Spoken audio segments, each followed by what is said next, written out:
प्यारे बच्चों, welcome to my channel Verma study 2020 बुकलाना। मैं यूपी बोर्ड के क्लास 11 के छात्र छात्राओं के लिए इकोनॉमिक सब्जेक्ट को हिंदी माध्यम से मैं फुल कोर्स कराऊंगा। यदि आप फुल कोर्स करना चाहते हैं तो मेरे चैनल को सब्सक्राइब कीजिए और बेल आइकन को प्रेस करना ना भूलें, ताकि जो भी वीडियो मैं अपलोड करूं उसका नोटिफिकेशन आपको सबसे पहले मिल सके। प्यारे बच्चों, भारतीय अर्थव्यवस्था का विकास में चैप्टर 6 चल रहा है। आज शुरू होगा ग्रामीण विकास, रूरल डेवलपमेंट। इसमें आज पार्ट 1 अर्थात पहला वीडियो है। तो सबसे पहले हम देखते हैं कि ग्रामीण विकास क्या है। देखिए, ग्रामीण शब्द पर अगर ध्यान दें तो ग्रामीण का मतलब हुआ गांव से, और विकास का मतलब हुआ कि गांव विकास करे। वैसे भी आप देख रहे हैं कि आजकल लोग नगर की तरफ भाग रहे हैं, क्योंकि नगर में विकास है, नगर में सभी सुविधाएं उपलब्ध है, इसलिए नगरीकरण बढ़ रहा है। तो ग्रामीण विकास के बारे में इस पाठ में पढ़ना है कि गांव का विकास कैसे हो, विकास ही नहीं बल्कि सर्वांगीण विकास कैसे हो। तो राष्ट्रपति महात्मा गांधी ने कहा था गांव के संदर्भ में कि भारत गांवों का देश है और इसकी आत्मा गांव में निवास करती है। महात्मा गांधी जी ने कहा था कि भारत गांव का देश है और इसकी आत्मा मतलब भारत की आत्मा गांव में निवास करती है। इसका मतलब कि उन्होंने गांव को बहुत ही महत्वपूर्ण माना। अब ग्रामीण विकास का अर्थ क्या है? ग्रामीण विकास से आशय का मतलब अर्थ होता है ग्रामीण क्षेत्रों के समग्र विकास से है। समग्र का मतलब सर्वांगीण, चहुमुखी, चारों ओर विकास से है। ग्रामीण क्षेत्रों का समग्र विकास का जो अर्थ है वो है कि ग्रामीण क्षेत्र में निवास कर रही जनता का आर्थिक विकास हो, सामाजिक विकास हो, सांस्कृतिक विकास हो और इनका विकास करके उसके जीवन स्तर में सुधार लाना। तो ग्रामीण विकास का अर्थ क्या हुआ कि ग्रामीण क्षेत्रों के समग्र विकास, चहुमुखी विकास है। गांव की जो जनता है उसका आर्थिक, सामाजिक और सांस्कृतिक। देखिए, आर्थिक का मतलब हुआ को अर्थ कमाने लायक हो, पैसा कमाने लायक हो जाए, उसे रोजगार मिले। और सामाजिक का मतलब हुआ कि जब उसका रहन सहन उच्च स्तर होगा तो समाज में भी उसका स्थान होगा, समाज में उसे कोई निम्न दृष्टि से, हे दृष्टि से नहीं देखे। सांस्कृतिक का मतलब रहन सहन से है, उसके कल्चर से है, खान पान से है। चारों ओर हर क्षेत्र में उसका विकास करके उसके जीवन स्तर में सुधार लाना ग्रामीण विकास है। एक और दूसरा इसका अर्थ है, ग्रामीण विकास एक व्यापक शब्द है। व्यापक मतलब विस्तृत, बहुत बड़ा, संकुचित नहीं शब्द है। यह मूलतः उन क्षेत्रों के विकास पर बल देता है जो ग्रामीण अर्थव्यवस्था के सर्वांगीण विकास में पिछड़ गए हैं। मतलब ग्रामीण जो है, ग्रामीण विकास उन क्षेत्रों के विकास पर बल देता है, बात करता है जो ग्रामीण अर्थव्यवस्था के सर्वांगीण विकास में मतलब चहुमुखी विकास में पिछड़ गए हैं, विकास नहीं हो रहा है, वहाँ विकास करना ही ग्रामीण विकास कहलाता है। अब सर्वांगीण विकास कहिए या उस जो क्षेत्र में पिछड़ गए हैं, कौन कौन से क्षेत्र हो सकते हैं? पहला, साक्षरता। साक्षरता विशेष तौर से स्त्री शिक्षा। गांव में साक्षरता दर कम है, स्त्री शिक्षा तो और कम है। इस क्षेत्र में अगर ध्यान दिया जाए तो ग्रामीण विकास होगा। दूसरा है स्वास्थ्य एवं स्वच्छता। स्वास्थ्य के मामले में भी ग्रामीण लोग बहुत पिछड़े हुए हैं और स्वच्छता, साफ सफाई पर भी ध्यान नहीं देते। अगर इनका हम ध्यान रखें, इनका विकास करें तो ग्रामीण विकास होगा। तीसरा है भूमि सुधार। भूमि सुधार का केवल मिट्टी को उर्वरापन या उपजाऊपन करने से ही नहीं होता है, बल्कि भूमि सुधार बहुत व्यापक शब्द है अपने आप में। इसमें जो है जमींदारी व्यवस्था, तानाशाही, लोगों के शोषण से बचाना भूमि सुधार के अंतर्गत आता है। उत्पादन संसाधनों का विकास। गांव में उत्पादन संसाधन है, जैसे भूमि, श्रम, पूंजी, संगठन, सहज उत्पादन के साधन हैं, संसाधन हैं, उनका विकास हो ताकि ग्रामीण विकास हो। आधारिक संरचना का विकास। आधारिक को ही बुनियादी संरचना भी कहते हैं, मूलभूत संरचना भी कहते हैं कि गांव में बिजली हो, पानी, साफ पानी पीने की उचित व्यवस्था हो, सड़कें हो, बाजार हो, प्राथमिक स्वास्थ्य केंद्र हो, ये सब आधारिक संरचना का विकास में आता है। अगर ये सब चीज़ें हों तो ग्रामीण विकास होगा। निर्धनता उन्मूलन, गरीबी, गांव में गरीब लोग भी ज़्यादा रहते हैं क्योंकि रोजगार नहीं मिलता। स्वाभाविक है कि जब वो पढ़ा लिखा होगा, स्वास्थ्य उसका सही होगा, तो रोजगार भी करेगा और रोजगार से उसका जीवन स्तर सुधरेगा, निर्धनता दूर होगा। उन्मूलन का मतलब दूर होना। सामाजिक एवं आर्थिक रूप से पिछड़े वर्गों के जीवन स्तर में सुधार, जो समाज की दृष्टि से, अर्थ पैसे के दृष्टि से जो वर्ग पिछड़ा है उसके जीवन स्तर में सुधार लाना। तो ये जो 6-7 क्षेत्र है, अगर इन क्षेत्रों में विकास किया जाए तो ग्रामीण विकास होगा। इसलिए आप देख रहे होंगे कि ग्रामीण विकास एक व्यापक शब्द है। तो दो तरह से ग्रामीण विकास का अर्थ हुआ, एक ऊपर और दूसरा व्यापक शब्द के तौर पर क्षेत्रों का वर्णन करते हुए। अब प्रश्न उठता है कि ग्रामीण विकास का पता तो चल गया कि ग्रामीण विकास में जनता जो रह रही है गांव में उसका सर्वांगीण विकास करना है, 6-7 क्षेत्रों में विकास करना है। विकास का उद्देश्य क्या होता है, विकास क्यों करना चाहिए? तो पहला तो यह है कि ग्रामीण क्षेत्रों में कृषि और उद्योगों की जब विकास होगा तो उत्पादकता बढ़ेगी, उत्पादन बढ़ेगा। पहला लाभ तो ये होगा कि उद्योगों की उत्पादकता, अगर कोई उद्योग है, कुटीर उद्योग, लघु उद्योग, उसकी उत्पादकता बढ़ेगी। अगर कृषि खेती हो रही है तो उसका उत्पादन बढ़ेगा। ग्रामीण विकास से लाभ होगा, इसलिए किया जाता है। दूसरा है सभी ग्रामीणों के लिए रोजगार पैदा करना। गांव में जो बेरोजगारी है, ग्रामीण विकास से रोजगार लोगों को मिलेगा, रोजगार पैदा किया जाएगा। गांव को आत्मनिर्भर एवं आत्मपोषित बनाना। गांव जो है जब अपना काम सेल्फ करने लगेंगे, एक दूसरे से मिलकर करने लगेंगे तो गांव में आत्मनिर्भरता बढ़ेगी, आत्मपोषित कर लेंगे, अपना खर्चा अपना काम सब कर लेंगे, तो ये गांव के विकास से ही संभव है। चौथा, प्राकृतिक संसाधनों को सुरक्षित रखते हुए मानव प्रकृति के मध्य पारिस्थितिक संतुलन को बनाए रखना। देखिए, जो प्राकृतिक संसाधन हैं, प्राकृतिक संसाधन किसे कहते हैं? जो प्रकृति के द्वारा दिया गया निःशुल्क उपहार है, प्राकृतिक संसाधन है। जैसे पेड़ पौधे, जीव जंतु, नदियाँ, पर्वत, झरना, पठार, झील, ये सब प्राकृतिक संसाधन है। तो इनको तो सुरक्षित रखते हुए और इनका उपयोग करना, या मानव और प्रकृति के जो संसाधन हैं उनके बीच में बैलेंस बनाए रखना, पारिस्थितिक संतुलन को बनाए रखना ग्रामीण विकास का उद्देश्य है। पांचवा है देश के आर्थिक विकास में ग्रामीणों की भागीदारी करना। जब लोग तरक्की करेंगे, लोगों की आय बढ़ेगी तो ग्रामीण की भी आय बढ़ेगी, और जब ग्रामीण की आय भी बढ़ेगी तो देश की आर्थिक विकास, देश की भी राष्ट्रीय आय में वृद्धि होगी। तो देश के आर्थिक विकास में ग्रामीण जो है भागीदारी बढ़ाएंगे। छठा है स्वार्थ रहित नेतृत्व को प्रोत्साहित करना। मतलब जो सांसद विधायक चुने जाते हैं, अगर लोग पढ़े लिखे रहेंगे, भूखमरी के कगार पर जनता नहीं रहेगी, तो स्वार्थ रहित अच्छे लोगों को चुनेंगे। नहीं तो जब भूख लगी रहेगी, जब तंगी रहेगी, आर्थिक तंगी, तो ये बिक जाएंगे। पैसे के बहकावे में गलत लोगों को वोट दे देंगे, और जब पैसे रहेगा उन पर तो स्वार्थ रहित, कोई स्वार्थ नहीं रहेगा, अच्छे नेतृत्व को ये चुनेंगे। तो ये जो 6-7 पॉइंट है ग्रामीण विकास के उद्देश्य है। अब है कि भारतीय अर्थव्यवस्था के संदर्भ में ग्रामीण विकास का महत्व। ग्रामीण विकास होगा तो क्या महत्व है? देखिए, केवल भाषा चेंज हो जाए, जो उद्देश्य है ना ग्रामीण विकास का, अगर यह उद्देश्य की पूर्ति हो जाए तो यही महत्व है। भाई, आप पढ़ रहे हो, क्यों पढ़ रहे हो? कि हम कुशल नागरिक बने, हमें अच्छी सर्विस मिले। तो पढ़ने का उद्देश्य क्या हुआ? पढ़ने का उद्देश्य यह हुआ कि हम कुशल नागरिक बनना चाहते हैं, पैसा मतलब समाज सेवा, राष्ट्र की सेवा करना चाहते हैं। और महत्व पूछा जाए कि पढ़ने का महत्व क्या है, तो पढ़ने का महत्व यही है कि समाज सेवा करेंगे, देश के कुशल नागरिक बनेंगे। तो उद्देश्य को ही पूर्ति कर लेना महत्व है। फिर भी देख लेते हैं। पहला, निर्धनता निवारण में सहायक। अभी आपने पढ़ा कि गरीबी दूर होगी ग्रामीण विकास से। दूसरा, बेरोजगारी को दूर करने में सहायक। लोगों को रोजगार मिलेगा तो बेरोजगारी भी दूर होगी। तीसरा, कृषि उत्पादन में वृद्धि होगी। चौथा, आधुनिक तकनीकों का प्रसारक।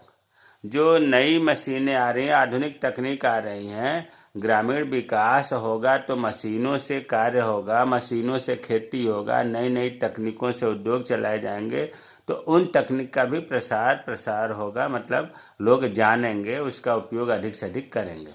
आय एवं धन के वितरण की विषमताओं का नियंत्रण।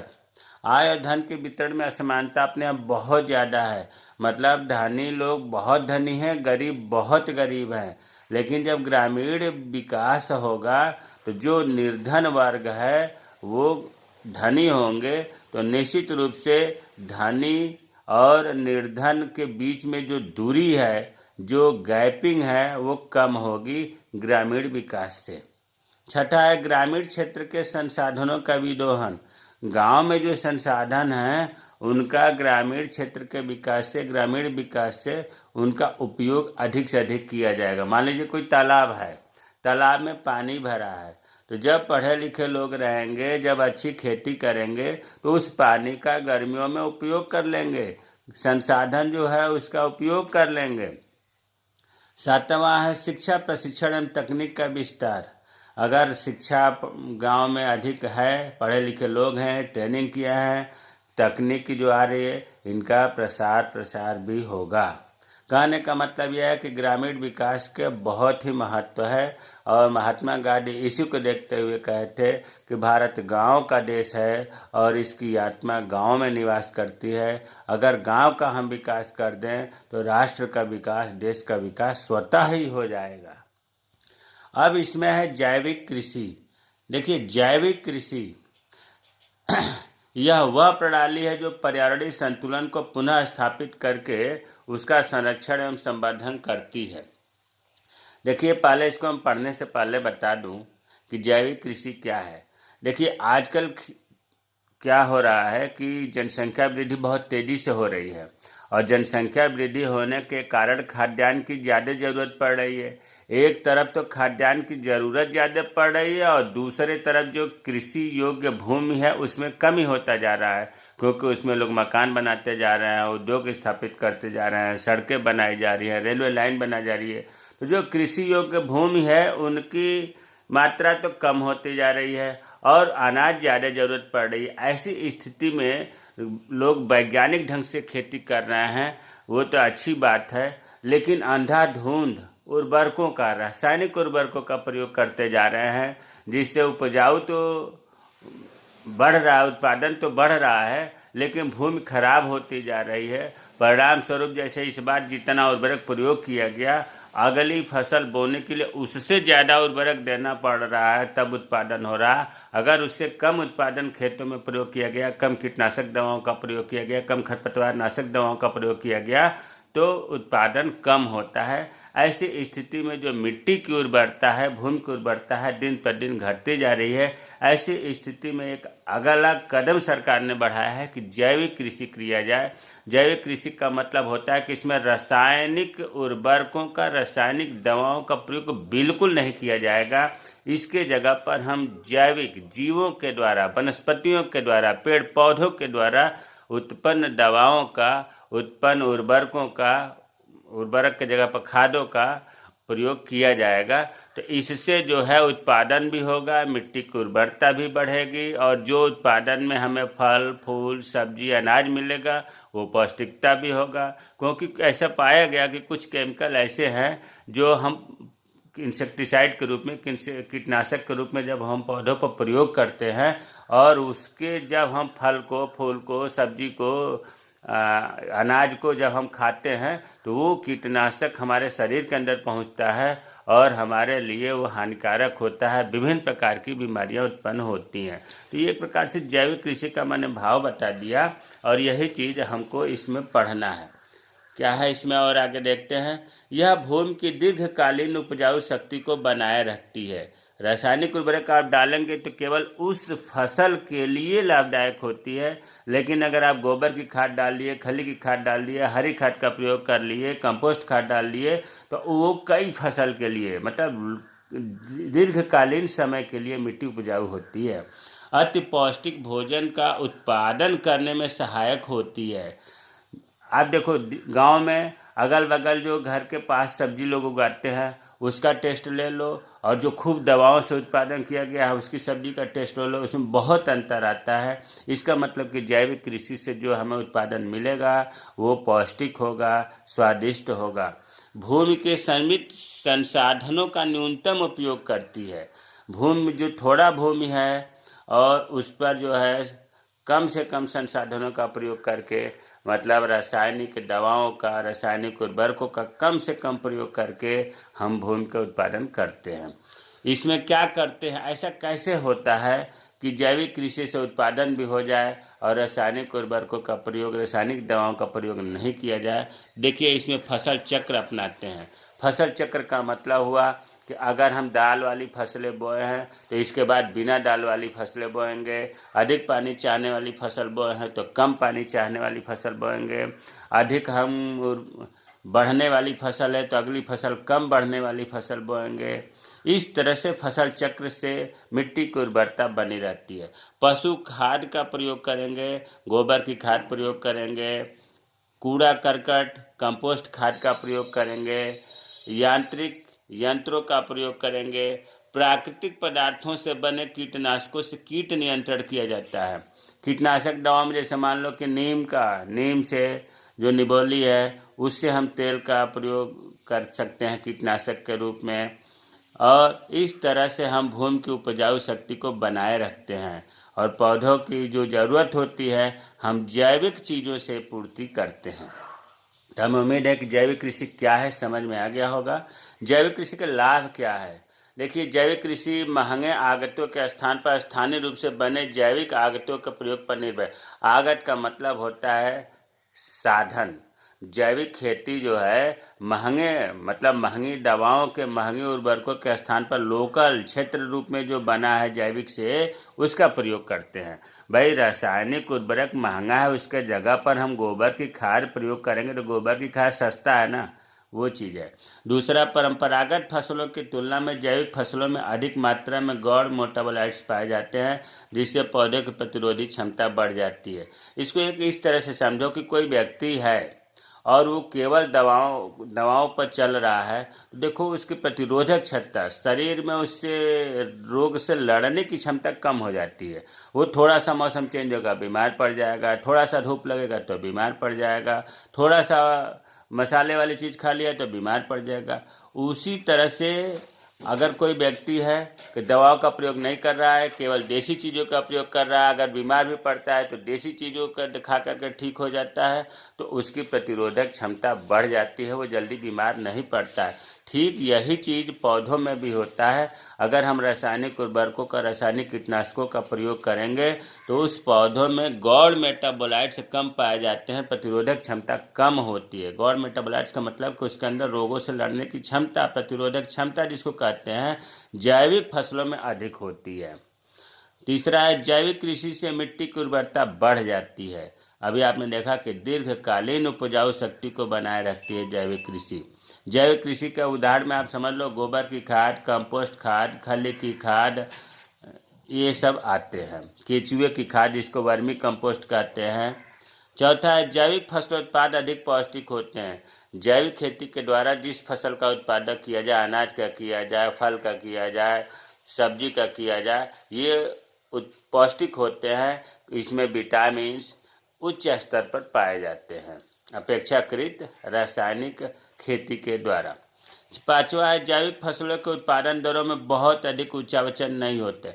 देखो, रासायनिक विधि से अगर आप रासायनिक उर्वरकों का प्रयोग करते हैं तो बहुत ज़्यादा उत्पादन हो जाएगा, और अगर आपने कम किया तो कम होगा, नहीं भी प्रयोग करेंगे तो होगा ही नहीं।